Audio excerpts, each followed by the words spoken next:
Então, sim? Então vamos lá. Olá, eu sou o Cão Coelho, estamos começando mais um programa Bola Rolando. Começando mais uma segunda-feira, já um frio intenso aqui em Santa Catarina, aqui na Fumaça, principalmente. Acordar de manhã para a escola foi um terror mesmo. O frio, acho que dá vontade de ficar em casa. Só que tem a obrigação de estudar, né? Então, já começando o programa, já temos alguém aí, Halê. E abraço pro Daniel Alves. Abraço pro Everson Policarpo. Abraço pra Dayana Oliveira. Abraço pro Vardelli Pedro Fogaça. Abraço pro Josias Marcos, que é o que joga lá no Industrial, o mais conhecido como Pantufa. E Suzete Fernandes Maganhin. E abraço pra Suzete Fernandes Maganhanin. Então tá. Então agora começando, como sempre, começando lá de baixo. E começando pelo Joinville, que é o time catarinense que estava mais abaixo dos 5 grandes. É o Joinville que está mais abaixo na Série A, Série B. Está atualmente na Série C e na zona de rebaixamento. O Joinville já está numa situação bem crítica mesmo. Começou bem já na primeira rodada, vencendo por 3-0 Ipiranga em casa. Só que depois nos outros jogos só começou a perder, empatar. E não foi, novamente, foi mais uma derrota esse final de semana. Levou um couro do Botafogo de Ribeirão Preto. Levou 3-0 lá em São Paulo. Foi humilhado completamente. Agora está complicando mais ainda a situação do Joinville. Está cada vez mais próximo de cair para a Série D do Campeonato Brasileiro. E lá vai ser mais complicado ainda, já que lá não tem mais tanta técnica na Série D, mas sim mais vontade, o jogo é bem mais pegado. Temos um time atualmente na Série D do Campeonato Brasileiro, um time catarinense, que é o Atlético de Tubarão, que estava invicto até esse final de semana, que foi derrotado em casa para o Novo Hamburgo por 2-1. Mas agora voltando aqui para o Botafogo do Paraíba, não, do Ribeirão Preto, e para o Joinville, onde o Joinville foi humilhado mesmo, o Joinville não jogou quase nada, e depois perto no final do jogo ainda o Pierre, que é o jogador mais experiente desse time do Joinville, acabou sendo expulso também. Agora já subindo um pouco, indo para a Série B do Campeonato Brasileiro, também tivemos outro catarinense perdendo mais uma partida e perdendo em casa. O Figueirense levou a virada, começou vencendo por 1-0 a partida sobre o líder Fortaleza, depois levou a virada para 2-1 em cerca de 10 minutos. O time do Fortaleza, que é o atual líder do campeonato da Série B, 18 pontos disputados, conquistou 16. Está fazendo uma campanha incrível, super surpreendente mesmo. Ninguém imaginava que o Fortaleza estaria lá em cima nessas situações já. Não tem um time muito bom.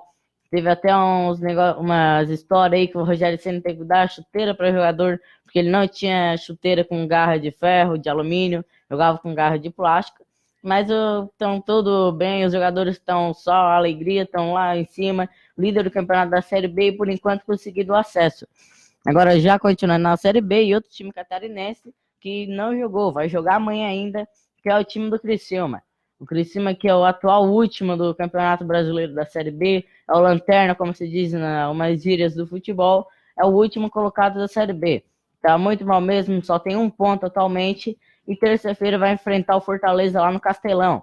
Vai ser uma partida muito difícil para o Criciúma que não vem jogando muito bem, e o Fortaleza, como eu falei, é o melhor time atualmente do Campeonato Brasileiro da Série B. O Criciúma, que esses dias ainda teve nomeado o nome do seu CT, que agora é o nome Angelone, que é a homenagem ao ex-presidente do time, o Angeloni, que esses dias até teve uma cogitação de ele estar voltando ao clube, só que ele mesmo garantiu que não vai voltar a ser presidente do time. Agora, já subindo um pouco, indo para o futebol nacional, o Jorginho, que está desde junho do ano passado, sem treinar um clube, foi anunciado pelo Ceará.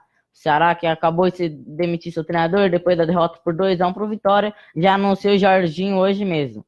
Jorginho, que seu último time foi o Bahia treinado. Já temos mais alguém aí, Ralha? Wagner Serafim Cruz. Abraço para o Wagner Serafim Cruz. E abraço para o Jailson Bittencourt. E abraço para Alzira Batista. Tá, e mais uma. E abraço para Juraci Fernandes. Então agora sim, voltando para cá, indo para... Peraí, que deu um negócio aqui. Agora sim, indo para as rodadas do Campeonato Brasileiro, que já é a sexta rodada, e temos como líder atualmente agora o Atlético Mineiro, que passou o Corinthians e passou o Flamengo. Começando pelo Atlético Mineiro mesmo e Cruzeiro, que também tem um artilheiro da competição, que é o Roger Guedes, do time do Atlético Mineiro. O Atlético Mineiro venceu o Cruzeiro no sábado às 4 horas da tarde, o jogo que abriu a sexta rodada, venceu muito bem. Como eu falei, foi com o gol do atual artilheiro da competição, com 5 gols, o Roger Guedes. Roger Guedes, que marcou gol no Cruzeiro, marcou gol no Corinthians, está vivendo uma baita uma temporada. Talvez o Palmeiras pode até estar se arrependendo de ter emprestado ele para o Galo. Lembrando que o Galo, depois do empréstimo, se ele querer contratar o atleta, tem a multa que ele possa pagar, só que não é uma multa tão baixa. Roger Guedes, que foi praticamente assim revelado no Criciúma, já que foi onde ele explodiu o futebol nacional. Outro jogo também do sábado, outro clássico, foi Flamengo e Vasco, onde o jogo acabou 1-1 com bastante polêmicas e bastante expulsos também. Pelo lado do Flamengo teve o Rodolfo e o Cuellar, e do outro lado já teve o Bruno Silva, e agora o outro que foi expulso eu não estou lembrado. Mas foram 4 expulsos nessa confusão. O time do Vasco foi um pouco superior ao time do Flamengo, o time do Flamengo não foi tão bem, e um dos memes mais usados esse final de semana foi o do Henrique Dourado. Ele marcou um gol que estava em impedimento, só que depois ele acabou comemorando, ficou uns 2 minutos comemorando, e depois que o Ilharão foi lá e avisou ele que estava em impedimento. Quem quer ver o lance, tem aí no YouTube, tem bastante memes sobre esse lance também. É só botar gol anulado do Henrique Dourado, que com certeza já vai aparecer. Indo para outra partida também de sábado, que foi o Palmeiras e Bahia.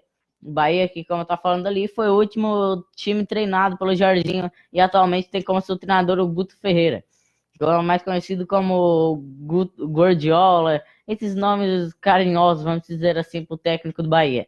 O Bahia, que tem um time muito bom, está bem próximo de eliminar o Vasco da Copa do Brasil, como eu falei, já que fez a primeira partida por 3-0 lá na Bahia, e agora joga no São Januário com o Criciúma, não, com o Vasco, em uma baita de uma crise. Agora voltando aqui para a partida do Palmeiras e do Bahia, o Palmeiras massacrou o Bahia e já fez a vantagem no primeiro tempo. Borja marcou um dos gols, Borja que é o artilheiro do time essa atual temporada. O Antônio Carlos, o zagueiro, também marcou um dos gols do time, também está vendo uma temporada incrível o zagueiro, ano passado que ele não era confirmado como titular, e esse ano é o titular absoluto ao lado de Edu Dracena, já que depois da saída do Mina, acabou sobrando uma vaga, ano passado não tinha uma zaga totalmente titular, ficava sempre trocando a zaga do Palmeiras. Já esse ano parece que já está confirmada a sua zaga, já tem os 2 titulares ali de certeza, que é o Edu Dracena de um lado e o Antônio Carlos do outro. Os dois estão fazendo uma baita uma temporada junto, não é à toa que o Palmeiras já fez a melhor campanha da Libertadores, está brigando ali em cima pelo Brasileiro, e está praticamente já classificado também na Copa do Brasil. Agora já indo para outra rodada, indo para o Vitória e para o Ceará. Isso aí já foi a partir das 11 horas da manhã no domingo. O Ceará mais uma vez perdeu, está muito mal também, é um dos candidatos a rebaixamento do Campeonato Brasileiro. O Vitória venceu a partida por 2-1, Vitória gol de pênalti do Neilton aos 40 minutos do segundo tempo. O Neilton, que foi um dos mais escalados no Cartola, e quem botou ele como capitão acabou fazendo 32 pontos. Fez mais pontos que muita gente em muitas rodadas. O Neilton, que está vendo uma boa temporada também, ano passado ele já foi bem, mas o seu auge da carreira foi sem dúvida no Botafogo em 2015, onde ele fez um baita de um campeonato brasileiro. Agora já subindo um pouco, indo para outra partida, foi Paraná e Grêmio. A partida acabou 0-0, sem gols mesmo, não tem muito o que falar, já que o time do Grêmio decepcionou, foi o segundo ponto do time do Paraná, só tinha 1 ponto também por empate, e agora conseguiu seu segundo ponto ainda sobre o grande, fortíssimo Grêmio. tem o Luan, tem Arthur, tem grandes jogadores. Agora já subindo para outra partida, indo para o América Mineiro e para o Botafogo. O América Mineiro venceu por 1-0, com gol só com foi um biquinho bem leve mesmo, a bola foi devagar, só que o Jefferson ficou completamente estátua e nem pulou na bola. Foi mais uma derrota do time do Botafogo, tá cada vez descendo mais na tabela. Lembrando que o Botafogo só disputa o Campeonato Brasileiro e também a Sul-Americana, já que já foi eliminado da Copa do Brasil na primeira fase pro Aparecidense.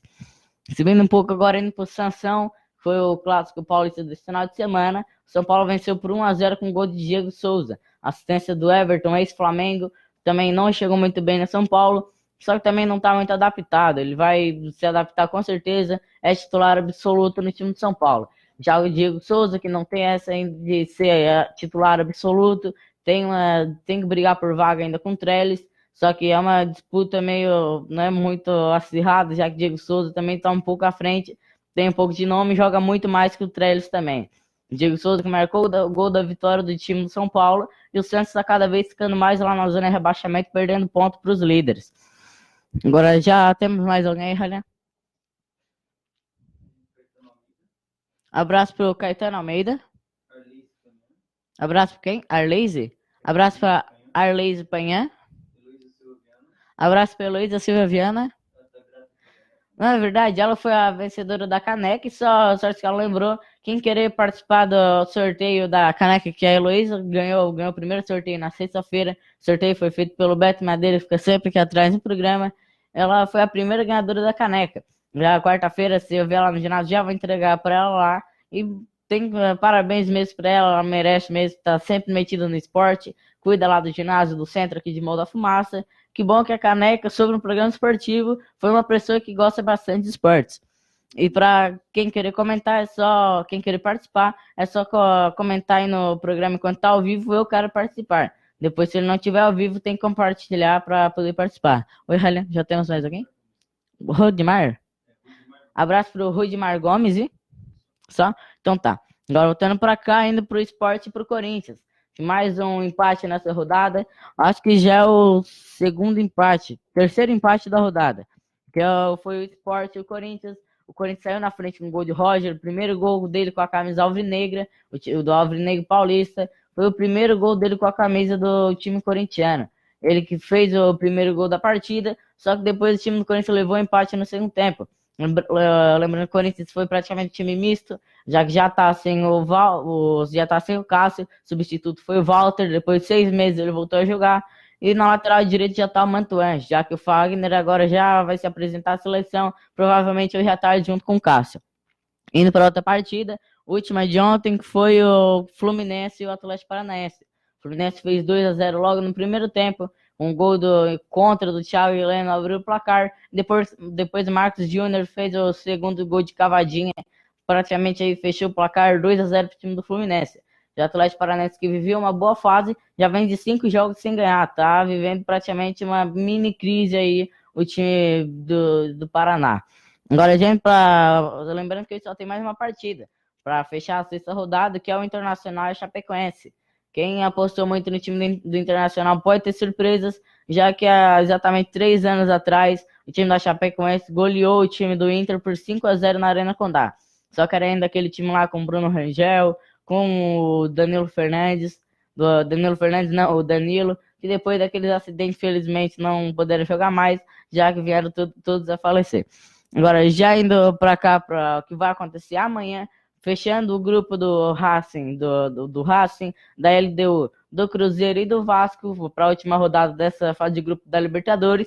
O Racing vai enfrentar o Cruzeiro na briga pela liderança. Caso o Cruzeiro vença, o Cruzeiro vira líder. E se o Racing vencer, pode ficar com uma das melhores campanhas. A segunda melhor campanha, dependendo de outros resultados ainda. Já que a melhor já foi decretada, foi a do Palmeiras, já com 16 pontos e 18 disputados. Já o Vasco e a LDU só vão jogar ali para ver quem vai ficar com a Sul-Americana. Mas o Vasco, se vencer, se classifica por causa que o saldo do gol da LDU é -9 e o do time do Vasco é -7. Agora, já indo para o futebol internacional, que teve bastante despedidas esse final de semana. Para quem gosta de futebol, foi um final de semana bem triste, já que o Iniesta fez sua última partida com o time do Barcelona, na vitória sobre 1-0 sobre o Real Sociedade. Ele fez mais de 780 partidas com a camisa do clube. Ele com certeza é o maior jogador da história da Espanha, agora sem dúvida, o mais habilidoso. Ele também vai ficar marcado por causa que fez o gol da final da Copa do Mundo 2010 sobre a Alemanha na prorrogação, deu o primeiro título mundial para a seleção da Espanha. Outra despedida nessa partida também foi do Xabi Pietro, onde depois de 500 partidas ele deixou o time da Real Sociedade também. Os dois já são mais de idade também, só que Xabi Pietro tá mais para se aposentar, só chegar uma proposta muito boa que ele vai continuar no futebol, mas ele falou que o sonho dele era se aposentar na Real Sociedade. Talvez nos próximos dias já podemos ver o Xabi Pietro anunciando sua aposentadoria. Já o Iniesta, jogador de 34 anos, que vai jogar não vai jogar essa Copa do Mundo, já que ele já se aposentou da seleção, como eu posso dizer, ele tá bem próximo de ir para o Japão ainda jogar. Ele pode anunciar até quarta-feira a saída ao Japão. Ele não quis ir para a China, já que ele não quis ganhar dinheiro no futebol. Ele disse que vai para o Japão por causa que ele sempre quis jogar lá em Tóquio, então podemos ver ele sendo anunciado no time de Tóquio mesmo, o Tóquio FC. Tá? Pode ser que ele possa ser anunciado ainda até quarta-feira, como eu falei para vocês. Agora já outro adeus, que foi o adeus do Buffon. Fez sua última partida contra a Juventus. Ele que ficou a partida uns 10 minutos parado porque ele foi substituído. Daí a partida ficou parada. O estádio inteiro, acho que a metade chorou depois da saída dele. Foi bastante aplaudido, foi aplaudido em pé. A sua família estava lá e o time ainda venceu por 2-1. Se ele tivesse continuado mais ainda na partida, acho que ele poderia ter feito gol de pênalti. Já que aos 40 minutos do segundo tempo, o time da Juventus teve um pênalti e o Lichtsteiner, o lateral direito suíço, acabou perdendo o pênalti. Caso ele tivesse em campo, acho que quase de certeza que o Buffon queria bater o pênalti. Outro adeus foi o do Fernando Torres, que fez sua última partida com o Atlético Madrid. Ele vai sair do clube, o clube não quis renovar o contrato com ele. Ele marcou 2 gols no empate contra o Eibar por 2-2. Ele marcou os 2 gols do time do Atlético de Madrid. Foi sua última partida com o clube. Lá ele foi revelado e lá praticamente ele vai se encerrando a sua carreira. Agora já indo para as especulações, o Wendel, que está bem próximo de ir para o time do Paris Saint-Germain, o Wendel, lateral esquerdo do Bayer Leverkusen, o Wendel que ganhou o prêmio de melhor lateral direito do campeonato, o melhor lateral esquerdo do campeonato alemão, ganhou do Max, lateral esquerdo do Augsburg, esse Max que também vai para a Copa do Mundo, e o Wendel não vai para a Copa do Mundo, já que o lateral esquerdo da seleção brasileira, estão bem fortes aí, tem Felipe Luiz, tem Alexandre, tem Marcelo. Na próxima Copa, tudo seja provável que vá Alexandre e o Wendel para a Copa do Mundo. Outra especulação é que a imprensa lá da Arábia Saudita, os árabes estão botando como o Jorge Jesus já está praticamente no Al Hilal. O Al Hilal é aquele time que estava bem próximo de contratar o Carille, só que depois de umas coisas que foi falada um pouco a mais sobre a imprensa brasileira, o Al Hilal meio que desistiu do Carille e está bem próximo de anunciar o Jorge Jesus.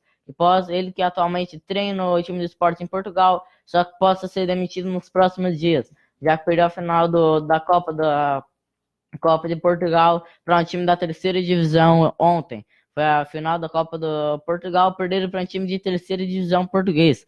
Indo agora para jogadores que não foram convocados para essas seleções, foram anunciados ontem e hoje. A Bélgica foi anunciado ontem. O Nainggolan ficou fora da Copa do Mundo. O técnico não quis convocar ele por causa de esquema tático. Foi falado. Só que todo mundo sabe que o Nainggolan desculpa, e o Nainggolan tem problemas sim com o técnico da Bélgica e por isso ele não foi para a Copa do Mundo. Já pelo lado da Argentina, que foi anunciado hoje, um dos artilheiros da Europa essa temporada, Mauro Icardi, ficou fora da Copa do Mundo também.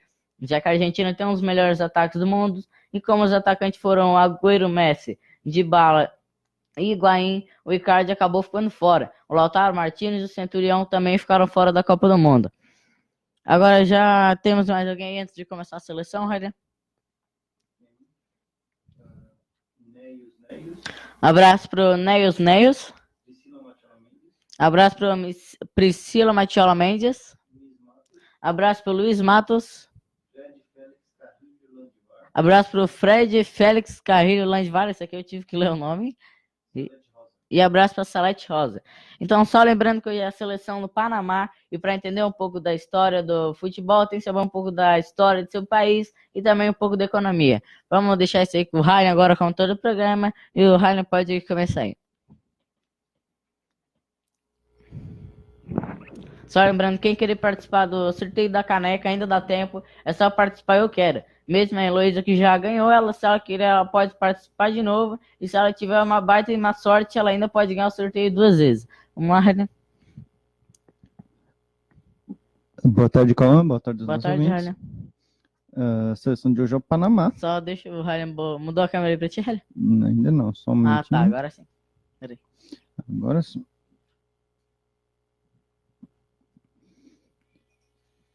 Agora sim, vamos lá.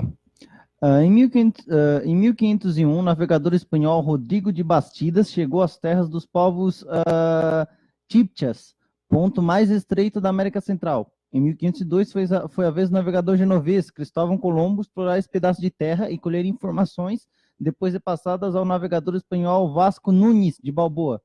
Habitantes dessas terras, os índios Cunas, Guaimes e Chocós, que não eram agregados aos espanhóis, foram assassinados. Em 1513, teve o início do povoamento do Panamá. Em 1821, Simão Bolívar, líder revolucionário responsável pela independência da Venezuela, Equador, Colômbia, Peru e Bolívia, chegou ao Panamá e, por meio da força, declarou sua independência da Espanha e união à Colômbia. Em 1903, após tentativas de separação da Colômbia, os Estados Unidos interferiram, no processo de independência do Panamá e obtiveram êxito.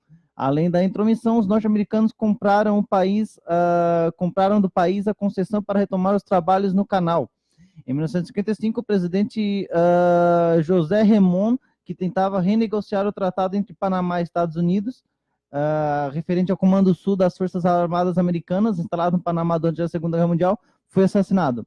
Assumiu Arnulfo Farias, mas em 1968 este foi vítima de um golpe de Estado. Depois entrou Omar Torrijos, que morreu suspeitamente em um acidente aéreo, em 1981. Manuel Antônio Noriega, que havia assumido o comando militar em 1983, foi acusado de assassinar oposicionistas e de associação a cartéis colombianos de drogas. Em dezembro de 1979, tropas dos Estados Unidos invadiram o Panamá e prenderam Noriega, condenado a 40 anos de prisão. Em 1997, as tropas americanas mudaram-se para a Flórida, deixando o Panamá, que recebeu de volta seu canal 2 anos mais tarde. Os principais produtos agropecuários são arroz, milho, banana, café, cana-de-açúcar, carne bovina e vegetais. Os principais produtos industrializados que são produzidos no Panamá são a cerveja, os sementes e os materiais de construção. E os principais produtos exportados são frutas, peixes, nozes, madeira e resíduos de ferro e aço. Então, sim, Helena. Então tá, agora só esperar o mudar a câmera rapidinho, pra ficar melhor. Agora sim, só dar uma passadinha ali antes, eu tinha falado pra vocês se Iniesta estava aposentado da seleção, mas não é o Iniesta, é sim o Xabi Alonso, sempre me confundo alguns jogadores. O Iniesta tá entre os 23 para a Copa do Mundo, sim. Lembrando que tem um destaque para essa seleção da Espanha para a Copa do Mundo, que possuem 2 brasileiros naturalizados, e um terceiro aí que tem um pouco do sangue brasileiro também. Esse que tem um pouco do sangue é o Thiago, o meio-campo atualmente do Bayern de Munique, é um dos melhores meio-campo do mundo da atualidade. Ele que tem um pouco de sangue brasileiro, por causa que seu irmão é brasileiro e seu pai é brasileiro. Já os dois são naturalizados. É o atacante Diego Costa, atualmente atacante do time do Atlético de Madrid, e o Rodrigo, que também é atacante que joga atualmente lá na Espanha, só que ele joga pelo Valência. Os dois venceram a disputa contra o Morata, atacante do Chelsea. O Morata atualmente, que foi uma das maiores contratações dessa última janela de transferência, que foi 80 milhões de libras. Agora já sim, indo para a seleção do Panamá. A seleção do Panamá que também não tem muita tradição da história do futebol, só que barrou uma gigante da CONCACAF, que foi a seleção dos Estados Unidos, que era uma das seleções apontadas como que mais iria crescer desses últimos anos, só que acabou ficando fora dessa Copa. Tem um dos grandes jogadores jovens da atualidade também, essa seleção dos Estados Unidos, que é o Pulisic, e tem um dos maiores jogadores da história aí dos jogadores lá da CONCACAF, que é o Dempsey, tá? Já de 38 anos também, talvez seria sua última Copa. Agora já voltando para o Panamá, vai ser sua primeira Copa disputada, como falei, não tem muita tradição, e uma coisa massa que foi na classificação da seleção do Panamá, é que no dia que eles se classificaram, ficou no outro dia feriado. E agora vai ser feriado por enquanto, para muitos anos ainda, lá no país do Panamá. Não sei muito certinho o dia, só que agora todo dia, todo ano que haver esse dia, vai ser feriado lá no Panamá. No Brasil não tem muito isso, já que já é normal a seleção brasileira se classificar para a Copa do Mundo. Ela e a Alemanha são as únicas que nunca ficaram fora de uma Copa do Mundo. Agora, já indo um pouquinho para a história, a fundação da seleção da Panamenha de futebol foi em 1937 e sua filiação com a FIFA foi em 1938, logo no ano seguinte. O Panamá não tem grandes jogadores de muitos nomes. Se você procurar aí, não vai ter nenhum de jogadores de Arsenal, Manchester United, City, Barça. Esses times aí não tem nenhum panamenho jogando atualmente. A seleção do Panamá, que é a seleção mais barata, entre aspas, assim, da Copa do Mundo, avaliada em 12 milhões de dólares. Lembrando que esse daí é os passes de seus jogadores. O quanto que eles valem atualmente. Tipo, Neymar vale 260 milhões de dólares. Já vale praticamente muito mais aí que a seleção do Panamá. O jogador que mais vale ainda, que vale 1/3 do preço dessa seleção, é o lateral esquerdo Ismael Dias, que atualmente joga no Deportivo Fabril, que é um time da terceira divisão do futebol espanhol. Valendo em 12,3 milhões de reais o Ismael Dias. Agora já assim para cá, o jogador que mais atuou com a camisa da seleção panamenha é o Ricardo Phillips, com 110 partidas, e o maior artilheiro é o Luiz Terrada, que fez 43 gols com a camisa da seleção. Agora já para vocês terem uma comparação daquela ali que a seleção do Panamá é a mais barata da Copa do Mundo, com 12 milhões de dólares, a que mais vale é a seleção da Espanha, que vale 700 milhões de dólares, a seleção mais valiosa. Depois, em segundo, vem a seleção da Bélgica, valendo 560 milhões de dólares. Para vocês verem, é bastante diferença mesmo. Só qualquer jogador aí no Brasil, a maioria, já compra praticamente a seleção inteira do Panamá. O Vinícius Júnior já comprou praticamente 3 seleções do Panamá, já que ele foi vendido por 45 milhões de euros lá para o time do Real Madrid. Os títulos, títulos aí sim, porque também tem terceiro e segundo lugar. O primeiro título da seleção do Panamá foi a Copa das Nações da UNCAF em 2009 e a Copa CCF em 2010. Foram os primeiros títulos da seleção do Panamá. Ela ainda conseguiu um vice-campeão na Copa Ouro da CONCACAF em 2005 e 2013 e um terceiro lugar na Copa Ouro da CONCACAF em 2011 e 2015. Em 2015 conseguiu um quarto lugar nos Jogos Pan-Americanos. Já temos mais alguém aí antes de encerrar, Helena? Abraço para Chile Martins Tomé. E abraço para Everaldo Alcides Rocha. E abraço para o Lucas Elenteiro. E abraço para o Murilo dos Santos. Então, acho que é só vamos encerrando aqui. Lembrando que quem não comentou ainda, é só comentar aí, eu quero participar, que vai estar concorrendo a caneca do programa. Hoje eu esqueci de trazer aqui para vocês, mas quarta-feira eu já trago aqui e já mostro para vocês novamente. Lembrando que semana passada a primeira vencedora foi a Heloísa, então já espero vocês aqui quarta-feira novamente às 3 horas da tarde. Depois que a live encerrar, só vai estar valendo participar. Quem comentar eu quero participar. Então, espero vocês aqui quarta-feira às 3 horas da tarde novamente. Tchau.